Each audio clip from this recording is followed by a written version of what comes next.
കാനം രാജേന്ദ്രന്റെ മരണത്തെ തുടർന്ന് CPI സംസ്ഥാന സെക്രട്ടറിയായ ബിനോയ് വിശ്വത്തിന്റെ നിലപാടുകൾ സ്വന്തം പാർട്ടി അണികൾക്ക് പോലും ദഹിക്കുന്നില്ലെന്ന് പാർട്ടിയിലെ ഒരു വിഭാഗം പറയുന്നു. മുതിർന്ന നേതാവ് KE ഇസ്മായിലിനെതിരെ നടപടി സ്വീകരിച്ചതോടെ ബിനോയ് വിശ്വത്തെയും അനുകൂലിക്കുന്ന നേതാക്കളുടെയും ലക്ഷ്യം വെച്ചുള്ള ഒരു വിഭാഗത്തിന്റെ നീക്കം പാർട്ടിയിൽ സജീവമാവുകയാണ്.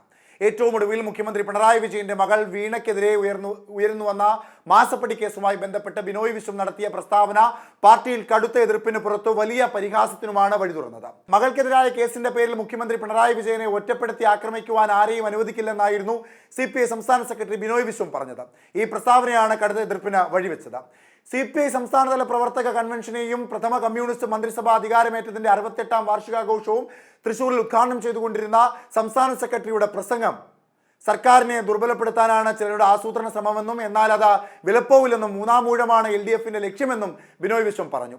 LDF എന്നത് വെറുമൊരു പക്ഷമല്ല, അതുമാത്രമാണ് ജനങ്ങളുടെ പ്രതീക്ഷയെന്നും ബിനോയ് വിശ്വം പറഞ്ഞിരുന്നു. ഭൂപരിഷ്കരണം ഉൾപ്പെടെ കേരളത്തിന്റെ വലിയ മുന്നേറ്റങ്ങൾക്ക് മഹാശക്തിയായിരുന്നത് കമ്മ്യൂണിസ്റ്റ് പാർട്ടിയും C അച്യുതമേനോനുമായിരുന്നു. 1957 കമ്മ്യൂണിസ്റ്റ് സർക്കാരിന്റെ മാനിഫെസ്റ്റോ എഴുതി തയ്യാറാക്കിയത് അച്യുതമേനോനായിരുന്നു. ഏതു ഭിന്നിപ്പിലും അച്യുതമേനോന്റെ പേര് മറക്കരുത്. അത് ചരിത്രപരമായും രാഷ്ട്രീയമായും തെറ്റാണ്. ചരിത്രത്തെയും സത്യത്തെയും എന്നും മാനിക്കുന്ന പ്രസ്ഥാനമാണ് CPI. അതുകൊണ്ടാണ് കേരളത്തിലെ ആദ്യത്തെ കമ്മ്യൂണിസ്റ്റ് സർക്കാരിന്റെ വാർഷികം ആഘോഷിക്കുന്നതിന് തയ്യാറാക്കിയ പ്രചരണ ബോർഡുകളിൽ മുഖ്യമന്ത്രി EMSന്റെ ചിത്രം ഉൾപ്പെടുത്തിയത്. ഭിന്നിപ്പ് കൊണ്ട് സത്യം ഇല്ലാതാക്കില്ലെന്നും ബിനോയ് വിശ്വം കൂട്ടിച്ചേർത്തു.